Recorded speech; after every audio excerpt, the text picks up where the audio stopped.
ஹல்லேலூயா. சில வருடங்களுக்கு முன்பாக ஒரு தேவ மனுஷன் ஹாஸ்பிட்டலுக்கு அவருக்கு உடம்பு சரியில்லைன்னு போனாராங்க.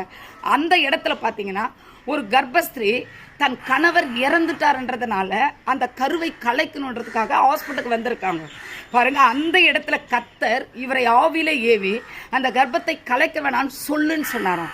அந்த சகோதரியும் இந்த தெய்வ மனுஷன் சொன்ன உடனே அதற்கு கீழ்ப்படிஞ்சு, உன் கணவர் இறந்தா என்னம்மா, கடவுள் உன்னை பாதுகாப்பேன்னு சொல்றாருன்னு சொன்ன வார்த்தையை நம்பி அந்த குழந்தையை பெற்றெடுத்து இன்னைக்கு அந்த குழந்தைக்கு 17-18 வயசுல அழக கத்தரை 2 உள்ளங்களும் ஏற்றுக்கொண்டு இன்றைக்கு வரல சாட்சியா இருக்கிறாங்களாங்க.